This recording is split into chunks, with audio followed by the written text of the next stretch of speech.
सत्ता की हनक में दबंग ब्राह्मण की दबंगई नहीं ले रही रुकने का नाम। मजबूरी का फायदा उठाकर दबंग ब्राह्मण ने ब्राह्मण परिवार की विधवा महिला को 11 बिस्वा जमीन 50,000 में पीड़िता से अपने नाम कराई। पीड़िता महिला ने 11 बिस्वा जमीन 3 लाख में बेचे के नाम पर दिया गया था। 50,000 शेष धनराशि बहुत ही जल्द देने को बोला था। पीड़िता द्वारा बाकी 2.5 लाख शेष धनराशि मांगने पर दबंग विमल पांडे, कमलेश पांडे दोनों भाई ने किया मना। पीड़िता ने 11 बिस्वा जमीन 3 लाख में बेची थी।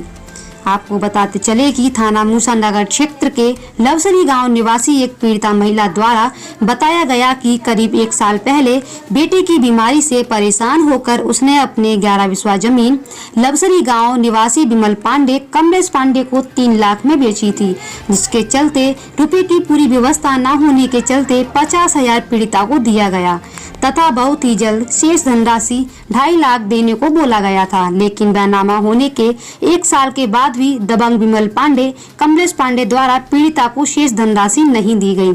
पीड़िता द्वारा बताया गया कि कई बार रुपए मांगने के बाद भी हर बार रुपए देने को बोला जा रहा था, लेकिन पीड़िता को अभी तक रुपया नहीं दिया गया।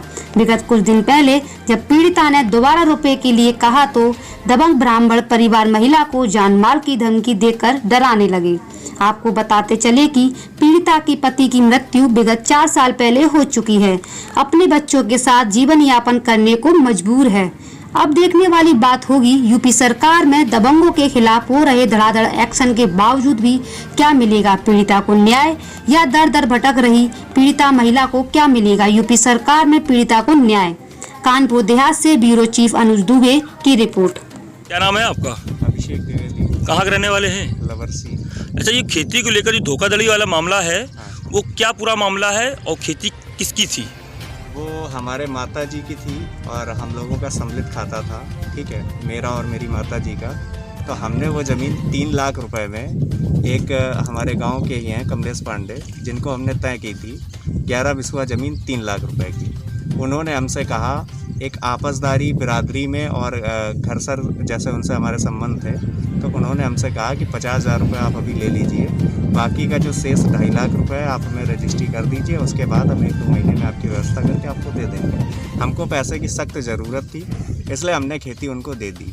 एक बात उन्होंने और हमसे कही थी कि अगर हम ये पैसा मान लो आपको खेत वापस भी लेना हो तो कभी भी हमें आप इतना ही पैसा दे देना, ठीक है, और आप ले लेना, अपना काम चला लो, मगर हम बिना रजिस्ट्री के पैसा नहीं देंगे, ठीक है। तो उन्होंने 50,000 रुपये हमने ले लिया। इसके बाद हम उनसे पैसा मांगते हैं तो वो 1-1 महीने करके हमको आश्वासन दे के अभी तक टालते रहे। इसी बीच में उनका दाखिल खारिज हो गया। अब वो कानूनी तौर पे वो उसके मालिक हो गए हैं, तो उन्होंने पैसा देने से साफ इनकार कर दिया। अच्छा, इस संबंध में आपने कुछ जिले अधिकारियों से शिकायत की है क्या? नहीं, फिलहाल में तो अभी मैंने नहीं की है। मैंने पर्सनल व्यक्तिगत उनसे बात की तो उन्होंने ये बोला कि आप अब हमारे नाम हो गई है, हम पैसा आपको नहीं देंगे, और जबरन तरीके का मतलब इस तरीके की बात करते हैं। तो हम किसी तरीके का विवाद नहीं चाहते हैं। कहने का मतलब मेरे ये है कि वो पैसा जो है मेरा मुझे वापस मिले। इस संबंध में मैं मूसानगर थाना क्षेत्र, मूसानगर थाना हमारा लगता है, जहाँ पे हम प्रार्थना पत्र दे के और थाना अध्यक्ष महोदय से न्याय की गुहार लगाएंगे।